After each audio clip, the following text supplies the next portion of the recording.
حضرت عمر فاروق رضی اللہ تعالیٰ عنہ کو زخم لگ گیا، شدید زخم لگا، آپ آ گئے، بڑی زیادہ خون بہہ گیا ہے، بہت سارے صحابہ آپ کے گرد جمع ہو گئے، حضرت عبداللہ ابن مسعود بھی آ گئے، تو جناب عمر رونے لگ گئے۔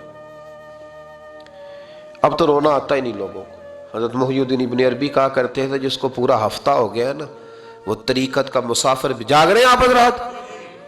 کہتے تھے جس کو پورا ہفتہ ہو گیا نا طریقت کا مسافر بھی ہے، پر اللہ رسول کی یاد میں رویا نہیں۔ فرماتے تھے مجھے تو اس کے ایمان پر شک ہونے لگ گیا کہ 8 دن ہو گئے اسے خیال ہی نہیں آیا۔ حضرت عمر میدان میں جس شخص کے کبھی پاؤں نہیں لڑکھڑائے، اللہ رسول کی بات آتی تھی تو دریا بہتے تھے آنسو، یہاں حال ہی کوئی نہیں، خشک جملے اور جناب موٹے موٹے تراشے ہوئے فکرے اور لفظوں کی ہیرا پھیری، اس کے علاوہ کوئی چیز نظر ہی نہیں آتی۔ حضرت عمر رونے لگے، آخری وقت ہے، تڑپ رہے ہیں، آنسو بہہ رہے ہیں۔ حضرت عبداللہ ابن مسعود آ گئے، انہوں نے کہا عمر تیری ہجرت بھی بڑی باکمال تھی، تیرا اسلام قبول کرنا بھی بڑا ہی باکمال تھا، حضور بھی تجھ سے ہمیشہ راضی رہے۔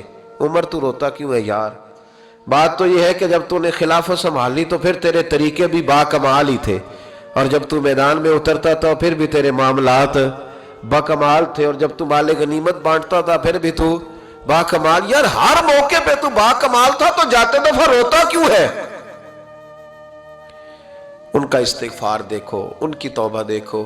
حضرت عمر پھر رو پڑے، کہنے لگے عبداللہ لوگوں کو میری نیکیوں کا پتہ ہے، گناہوں کا تو نہیں نا پتہ، وہ تو میں جانتا ہوں یا میرا مالک جانتا ہے نا، نیکیاں تو سب کے سامنے، پر من آنم کے من دانم جو اندر چھپے ہوئے گناہوں کے ڈھیر ہے وہ تو میں جانتا ہوں۔ کہا تو نے میرے کلمہ پڑھنے سے لے کر میری حکومت تک میری ساری نیکیاں گنوائی ہیں، اب دعا کر میرے لیے کہ رب میری نیکیاں اور بدیاں برابر برابر کر دے، مجھے درجہ نہیں چاہیے، بس اللہ مجھے معاف کر دے۔ درجوں کی ضرورت نہیں ہے، یہاں تو لوگ درجات لے کے بیٹھے۔ حافظ کہتا ہے کہ میں جتنے آیتیں ہوں گی اتنے میرے درجے بلند ہوں گے، پہلے درجوں والا کام تو کوئی کرنا۔ مولانا کہتے ہیں کہ نور کے ممبر پہ بیٹھوں گا، بھائی پہلے بتا نور کے ممبر کی طرف تیرا سفر بھی جاری ہے کہ نہیں؟ تاجر کہتا ہے کہ میں سخاوت کروں گا تو حضرت عثمان کے ساتھ جگہ ملے گی، پر حضرت عثمان کی سخاوت اور اپنی سخاوت کا فرق بھی دیکھ۔ مجاہد کہتا ہے کہ میں نبی پاک کے جہاد والے صحابہ کی پشت پہ رہوں گا تو پہلے اپنے کام تو دیکھ، اور جب ساری باتیں سمجھ میں نہ آئے تو پھر اللہ کی بارگاہ میں استغفار کر، پھر بیٹھ۔ بڑے لوگ استغفار کرتے، معافی چاہتے، اور یہ استغفار پھر اتنا کرم کرتا، اتنی آسانی کرتا، اس قدر بہتری کرتا کہ وہ مانگ تو اپنے گناہوں کی معافی رہے ہوتے تھے اور اللہ رحمتوں کے دروازے کھول دیتا تھا، اللہ ان پر کرم کے دروازے۔ حضرت امام حسن کے پاس ایک شخص آیا، حضرت امیر معاویہ بھی بیٹھے تھے، تو اس نے امام حسن سے آ کے کہا کہ حضور اولاد نہیں ہے، کوئی دعا کر دے۔ توجہ ہے میری بات پر؟ اب بھی لوگ پیروں کے پاس آتے ہیں نا ماشاءاللہ سے، اللہ خیر فرمائے، تو پیر صاحب اگر وظیفہ بتائیں تو وظیفہ چونکہ پڑھنا پڑتا ہے وہ کام مشکل ہے، لہذا تعویذ تو پیروں نے بھی اب ماشاءاللہ بڑی ترقی کر لی، انہوں نے بھی تعویذ چھپوا کے رکھ لی ہے۔ کون لکھے اتنے تعویذ؟ جو کہ ہر مرید کو تو تعویذ چاہیے، انہوں نے نا جی تعویذ پکے چھپوا لیے، کچھ نے مہریں بنوا لی ہیں۔ دیکھتا رہتا ہوں، میرا شعبہ ہے نا، میں دیکھتا رہتا ہوں کہ مہر لگائی، اس کو باندھا، اللہ خیر کرے گا۔ تو اب وہ نفسیاتی معاملہ ہے، ظاہر ہے 100 بندہ تعویذ لے کے گیا ہے تو 1.5 کو تو فرق پڑے گا ہی نا بیچ میں سے، تو جس کو فرق پڑ گیا اس کا فیس بک پہ دے دیا کہ یہ میری کرامت ہے جی، تو جس کا نہ پڑا جی جڑے محرم راز حقیقت دے او تے راز حقیقت کھول دے ہی نہیں، اے جنہ ویکھیا نہیں او کرن گلاں، جنہ ویکھ لیا او تے بول دے ہی نہیں۔ ہمارے ایک حضرت تھے تو ان کے پاس ہم بیٹھے تھے، نیک آدمی، تو تعویذ دیا تو مرید کہنے لگا حضور دوبارہ کب آؤں؟ کہنے لگے فرق پڑ گیا تو آ جانا، نہیں تو کہیں اور چلے جانا۔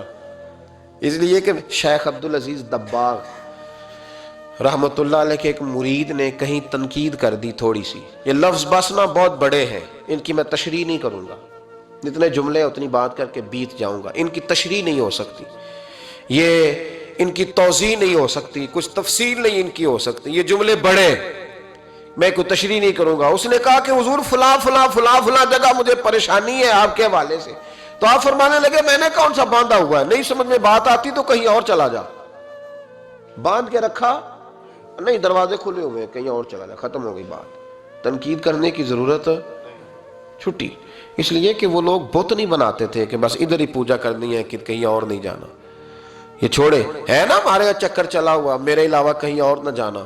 شیخ عبد الوہاب شرونی فرمایا کرتے تھے یہ تو نقص ہے تیرے اندر کا, یہ تو تیرے اندر کا نقص ہے. اگر تو قابل ہوتا تو کہتا جا سنگیا سارا زمانہ دیکھا, اگر کوئی میرے جیسا ملا تو چلا جانا, اور اگر میری طرح کا نہ ملا تو پھر کہیں اور جا دیکھا سارا. او بھائیو کیا چکر ہے, وظائف لوگ پوچھتے تھے تو ان پہ عمل کرتے تھے, وہ چیزیں فائدہ دیتی.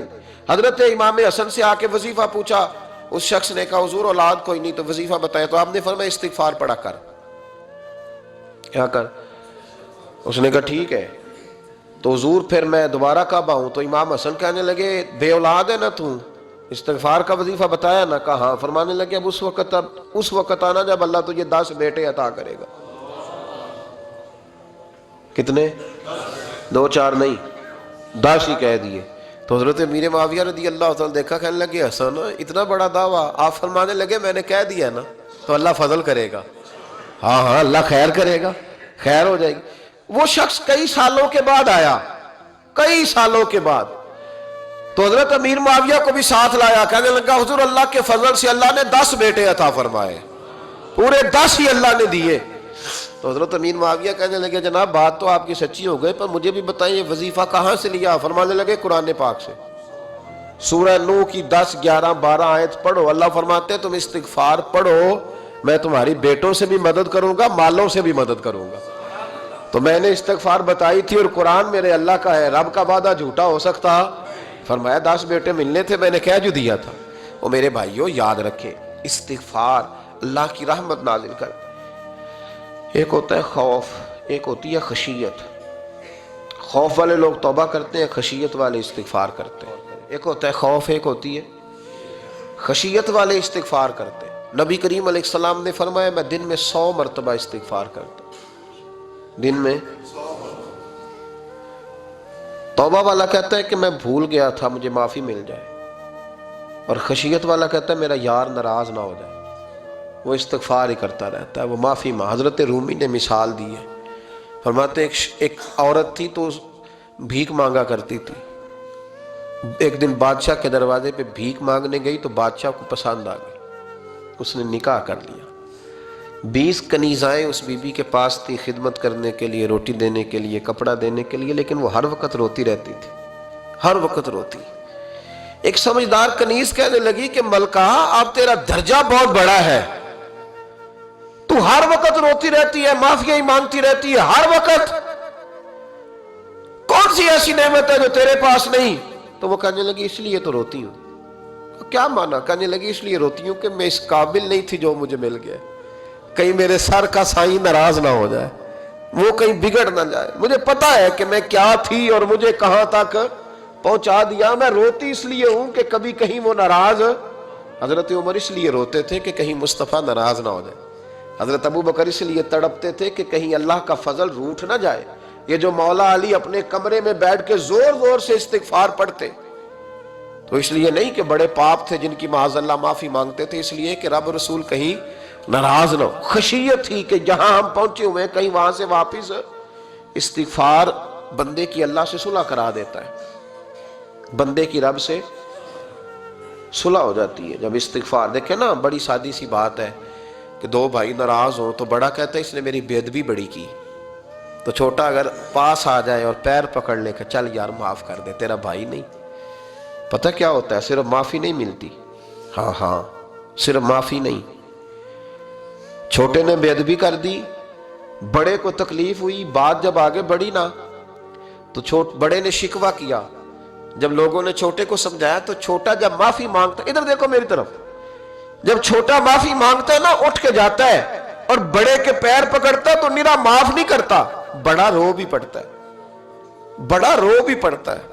اور وہ کہتا ہے کہ وہ میں اور تم اماں کے پاس اکٹھے بیٹھتے, ایک باپ کی موٹر سائیکل پہ اکٹھے بیٹھتے, تو تیرا اور میرا رشتہ اتیار تو نے یہ کیوں؟ وہ جو آنسو نکلتے ہیں نا وہ درد ہوتا ہے, وہ کیف ہوتا ہے, وہ سوز ہوتا ہے, وہ لذت ہوتی ہے, وہ پیار ہوتا ہے. رب کہتا ہے تو معافی مانگ, انہو کان غفارا, تو معافی مانگ, میں تجھے معاف بھی کروں گا, تیرے اوپر رحمت بھی فرماؤں گا. تیرے اوپر کرم نوازی بھی کروں گا، تجھے نواز دوں گا، تجھے عطا کروں گا۔ حضرت موسیٰ کلیم اللہ علیہ السلام کا زمانہ مبارکہ تھا، قحط پڑ گیا، بارش نہیں ہوتی۔ ہم لوگ نا اب تو خیر ہمارے پاکستان میں تو ٹیبل ٹاک ہوتی ہے، ٹاک شو ہوتے ہیں، ہمارے ہاں تو پتہ کیا جاتا ہے کہ بارش ہو کیوں نہیں رہی، پھر اس پہ یہ ہوتا ہے کہ دھواں بڑا چڑھ گیا ہے، حالات بڑے خراب ہیں، فلاں ایسے ہو گیا، قحط کا۔ ہم تو اسباب تلاش کرتے رہتے ہیں نا جی، فوق بہت زیادہ ہے، فلاں چیز ایسے ہے، فلاں چیز ایسے ہے، ہم تو یہ تلاش کرتے رہتے ہیں۔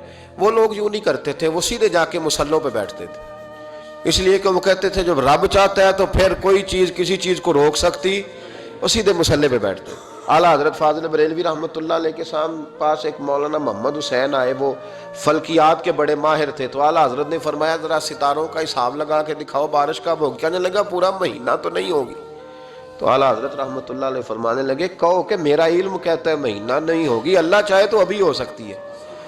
کہنے لگا جی وہ تو ٹھیک ہے پر میرا علم، وہ جیسے روز لوگوں نے پیر نیٹو حسین شاہ صاحب نہیں کھولے ہوتے کہ بارش کب آئے گی، اور اس کی طرف نہ دیکھ، مصلے پہ بیٹھ، مہربانی کر مصلے پہ بیٹھ، اللہ کی بارگاہ میں حاضر ہو، اسے معافی مانگ، اسے منا تاکہ وہ رحمت کی بارش۔ کہنے لگا جی میرا علم کہتا ہے۔ تو اعلیٰ حضرت فرمانے لگے پھر وہی بات، تو کہے اللہ چاہے تو بارش ابھی، لیکن یہ جو اڑ گئے ہیں نا بیچارے، یہ اڑ ہی گئے ہیں، یہ جہاں الجھ گئے ہیں وہاں یہ لوگ الجھ گئے، اللہ ہمیں الجھنے سے محفوظ فرمائے۔ تو اعلیٰ حضرت اٹھے تو فرمایا ٹائم کیا ہوا ہے گھڑی پہ؟ کہنے لگا جی 12۔ تو اعلیٰ حضرت نے گھڑی گھمائی، اب کیا بج گیا؟ کہنے لگا 4 بج گئے۔ فرمانے لگے بج گئے نا 4؟ کہنے لگا جی آپ نے گھڑی گھما جو دی ہے۔ فرمانے لگے اللہ بھی جب چاہے تو ستارے گھما دیتا ہے، اللہ بھی ستارے گھما دیتا ہے بارش۔ کہنے لگا جی وہ تو ٹھیک ہے پر مہینہ نہیں ہو سکتی۔ اڑا ہوا بندہ اس کا کوئی علاج ہے؟ جو اڑ جو جائے اس کے لیے قرآن کہتا ہے وَإِذَا خَاطَبَهُمُ الْجَاهِلُونَ قَالُوا سَلَامًا، اسے سلوٹ کرو دور سے، اسے کہو تو جان اور تیرا۔ کہنے لگا جی ہو نہیں سکتی پورا مہینہ۔ فرمانے لگے یار تو جا اپنا کام کر۔ وہ شخص کہتا ہے میں نے دروازہ کھولا اعلیٰ حضرت کا، کمرے سے باہر نکلا تو تیز بارش ہو رہی، واپس آیا تو میں نے کہا احمد رضا یہ عقیدہ کہاں سے لیا ہے؟ فرمایا دروازہ مصطفیٰ سے لیا ہے صلی اللہ علیہ وسلم۔ تو یاد رکھیں کہ اللہ کو منانا چاہیے، استغفار کرنا چاہیے، اس کی برکات۔ حضرت موسیٰ ساری قوم کو لے کے نکل گئے۔ آؤ بھائی میدان میں اللہ کی بارگاہ میں استغفار کریں اور بارش کا سوال کریں، بارش مانگیں۔ جب باہر نکلے دیر تک دعائیں ہوتی رہیں تو حضرت موسیٰ علیہ السلام کو رب کریم نے وحی فرمائی کہ موسیٰ آپ کی قوم میں نے ایک شخص ہے جس کو 40 سال ہو گئے نافرمانی کرتے، اس نے رب سے صلح نہیں کی۔ کتنے لوگ ہیں؟ ایک، اور 40 سال سے وہ نافرمان ہے، اس کو مجمع سے نکال دو بارش ہو جائے گی۔ اگر ایک گناہگار کی وجہ سے بارش رک جاتی ہے، اور جہاں دروازے کھلے ہوئے ہوں، جہاں تنہائیاں خوفناک ہوں، اور جہاں تباہی اتری ہوئی ہو، اور جہاں لوگ کروڑوں روپیہ مال ہڑپ کر گئے ہوں، اور جہاں علماء کو ہتھ کڑیاں لگا کے ٹھنڈی زمینوں پہ لٹا دیا جائے اور قوم کہہ رہی ہو اچھا ہوا اچھا ہوا، اور لوگ پھبتیاں اڑا رہے ہوں، مذاق کر رہے ہوں، تو پھر اس قوم پہ کس طرح کر کے فضل الہی۔ اور یہ مولوی کا معاملہ نہیں، یہ تو ممبر رسول کا معاملہ ہے۔ میرے مصطفیٰ نے یہ نہیں کہا پیر میرا وارث ہے، حضور نے فرمایا عالم میرے دین کے وارث ہے۔ ہاں حضور نے فرمایا جس نے عالم کے چہرے کا دیدار کیا سمجھے میں نے اپنے نبی کی زیارت کی ہے۔ لیکن یہاں تو خیر یہ عنوان نہیں، ورنہ میں اس پر جاتا۔ ہائے، تو کہا ایک بندہ ہے 40 سال سے اللہ کی نافرمانی کر رہا ہے، وہ اگر نکل جائے تو بارش ہو جائے گی۔ حضرت موسیٰ نے اعلان کر دیا بھی ایک شخص ہے، وہ اگر نکل جائے تو بارش ہو جائے گی۔ پتہ تو ہوتا ہے نا سب کو، مجھے بھی پتہ ہے کہ میں اندر سے کیسا ہوں، اور آپ کو بھی خبر تو ہوتی ہے نا جی۔ جب بات ہو رہی ہوتی ہے تو پھر پتہ تو چلتا ہے نا کہ بات کہاں جا کے سیٹ ہو رہی ہے، پتہ چلتا ہے نا۔ اسے بھی چل گیا پتہ، اب اندر ہی اندر رونے لگا۔ اور دیکھو امام رازی اور امام غزالی دونوں نے لکھا ہے کہ اس درد سے رویا، اس درد سے کہ ادھر والے کو بھی پتہ نہ چل جائے، مجمع کے اندر کھڑا ہے اور ادھر والے کو بھی استغفار، دیکھو ادھر والے کو بھی پتہ نہ چل جائے اور ادھر والے کو بھی کہیں ہجوم میں غم میں بھی توہین نے ضبط غم نہ ہوئی۔ ہم اس احتیاط سے روئے کہ آنکھ نم نہ ہوئی، ہجوم غم نے بھی توہین ضبط غم نہ ہوئی۔ ہم اس احتیاط سے روئے کہ آنکھ نم نہ ہوئی، روئے بھی پر کسی کو آنسو نہیں دیکھنے دیے۔ اب اس درد سے کہتا ہے اللہ تو معاف کرنے والا ہے نا، تو معاف کرتا ہے، پردہ پوشی کرتا ہے، اور مالک اگر لوگوں کو پتہ چل گیا تو میرے تو بچوں کا بھی جینا حرام کر دے گا، یا اللہ میری تو آنے والی نسل بھی تڑپ کے وقت گزارے گی۔ مالک تو معاف کر دیا کرتا ہے، لوگ نہیں معاف کرتے۔